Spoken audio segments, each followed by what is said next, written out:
This local woman's story stunned the nation. Seizures, shakes, all caused by her seasonal flu shot.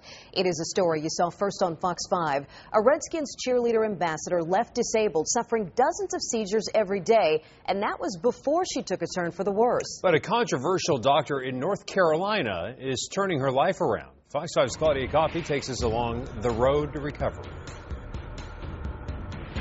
Desiree Jennings was told by some doctors that she would never recover, that the damage she suffered from a flu shot was irreversible. But over the last month, she has gone from being on death's door to seeing that her old life is just within reach. Desiree Jennings never lost hope that this day would finally come. It feels great to be able to smile again. The Ashburn, Virginia native is not only able to smile, but she can walk again. These simple steps seemed impossible nearly a month ago when we first introduced you to the Redskins cheerleader ambassador. Symptoms will get worse. Just days after getting the seasonal flu shot, her health spiraled out of control. She had difficulties walking, talking, and suffered several seizures a day. Johns Hopkins and Fairfax Inova diagnosed her with a rare reaction to the flu shot that resulted in dystonia, a rare neurological disorder. But she still had some control. For instance, she could run but not walk forward, even ran a marathon. But days after she crossed the finish line, her health took a turn for the worse. I didn't know what was in her. All I knew was whatever's in her shouldn't be in her. Actress Jenny McCarthy's foundation, called Generation Rescue, which educates people about ways to reverse autism and concerns over vaccine safety, put Desiree in touch with Dr. Rashid Buttar outside of Charlotte, North Carolina. He's a controversial physician who practices preventative medicine. When Desiree arrived here more than 3 weeks ago, she was in acute respiratory distress. She could barely breathe, and there were concerns that she just wouldn't make it. Her face was starting to get that bluish, purplish tint because she couldn't get air. Twice I looked at my head nurse like, I think we got to call EMS. 24 to 48 hours later, Desiree was stable.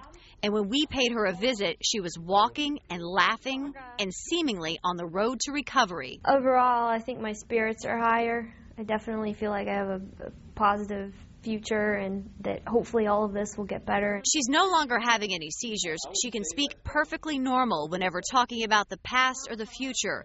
But her voice changes whenever she speaks about the time period when she was sick, which began in early September. September 1st, September 2nd, September 3rd, September 4th, September 3rd. Okay, this stop now. Dr. Buttar describes it as a hard drive damaged on a computer, but that too, he says, will return. Desiree is amazed at the improvement, but admits at one point she thought she was going to die. I also knew my health was getting very bad and I didn't have much time, so I said this has got to work. I have nothing left. Dr. Buttar diagnosed Desiree with essentially a toxic reaction to the flu shot. My diagnosis of her is acute viral post-immunization encephalopathy and secondary mercury toxicity, which we've just established as of Friday. And that's a result of the flu shot? Absolutely. Without a doubt? Without a doubt. He says she was showing symptoms from a number of different conditions, including dystonic side effects, which is why he says so many doctors couldn't figure out what was wrong with her. Desiree's own private neurologist also diagnosed her with a dystonic reaction to the seasonal flu shot. Dr. Buttar treated her in what many traditional doctors might call an untraditional way. We took the toxins out of her system, we supported her system, reduced inflammation, and then we started treating the injury by giving her certain nutrients that the brain needed that helped to repair the neuroreceptors. Those treatments include, among other things, time in a hyperbaric chamber and dozens of IV treatments containing synthetic amino acids and nutrients. Dr. Buttar believes with rest and continued treatment, Desiree will fully recover. Well, hope to, but that's why. Desiree has received attention and support from across the world since we first brought you her story. But with that has come naysayers, many who say this was an act. What do you say to that when people say, oh, you're making this up? How can you say it's a hoax unless you've talked to me and you've actually examined me and see the pain and suffering I've gone through? Not only that, but why would anyone, especially me, want to create a hoax like this? Now she feels a calling to do much more once she's better. She wants to educate others about informed consent and encourage people to be educated about the side effects of vaccines. Claudia Coffey, Fox 5 News.